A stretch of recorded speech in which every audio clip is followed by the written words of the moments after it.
Hello everyone, my name is Caitlin, and today we're going to talk about hunting, a pastime enjoyed by millions of people around the world. First off, I would like to define hunting. It is the practice of stalking an animal with the intent to take its life. Hunting goes way back to our ancestors. Millions of years ago, humans used hunting as a source of nutrition and a way to make tools and weapons. As the human population grew, it was no longer sustainable to have everyone going out and killing their own food. In the 1960s, we started factory farming as a way to feed the growing population of people. This brings us into the modern age, where we can go into a grocery store and buy an array of animal meats. In America, this consists mainly of cows, chickens, pigs, turkeys, and seafood. Although there are other animal meats you can purchase, these are the main factory farmed animals. So, if we really don't need to hunt for food, why are we still hunting? Like our ancestors, hunters say they take the lives of innocent animals for a variety of reasons that can include fur, bones, taxidermy, varminting, trade, or population control. Let's take a look at the ethics of hunting in the modern age. People that kill animals can skin them and sell their fur. This can be used for making things like clothing and rugs.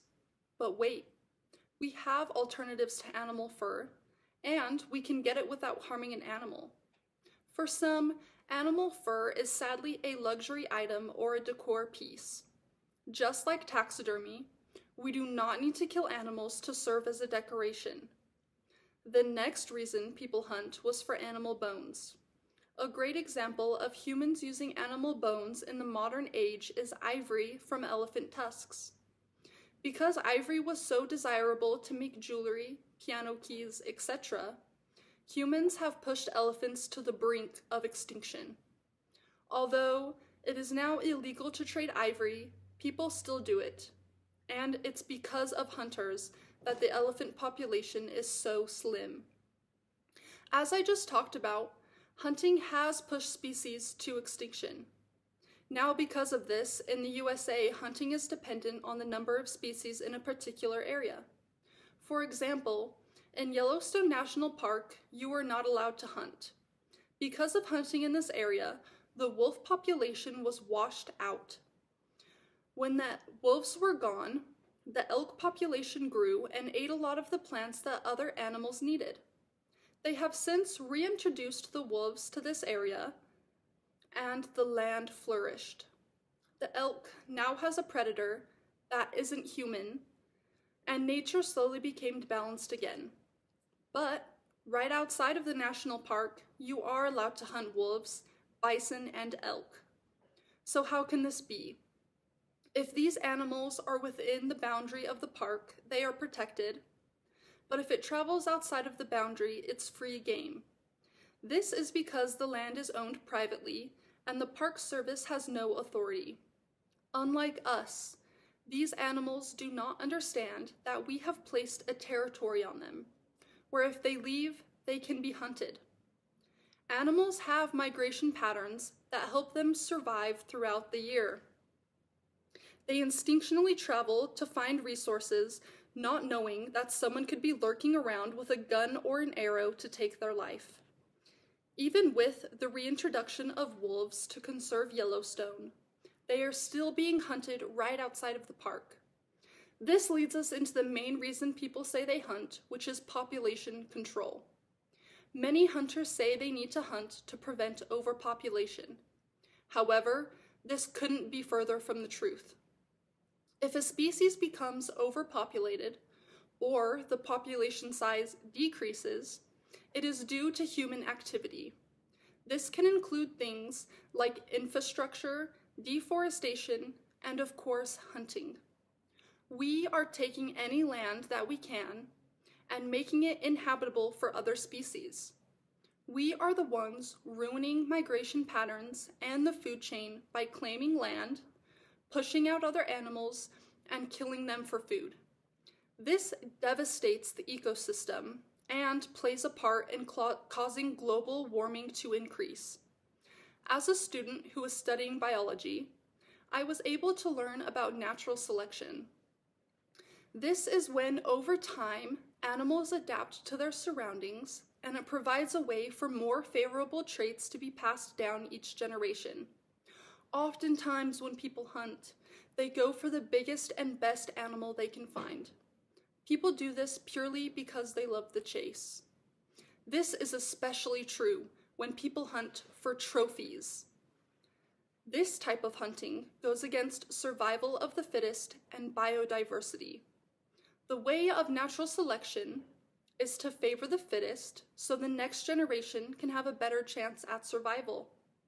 When these hunters take the lives of the biggest males they can find, they will no longer be able to pass down their genes or protect their families. This is not how Mother Nature was intended to work. We do not have to go around with guns to kill off large herds of animals.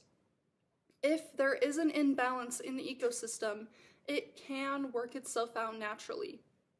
As a hunter, you are not doing any animal a favor. You are taking their life for your own selfish reasons.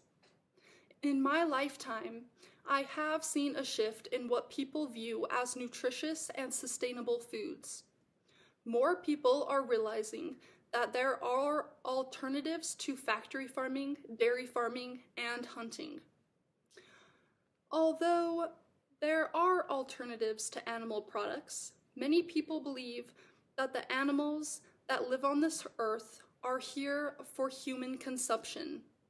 They do not see them as equals. Each animal has feelings and a purpose. In the wild, animal carcasses play a vital role in plants and other animals in the area. When we kill an animal and take it, it can no longer serve other important roles that it would naturally.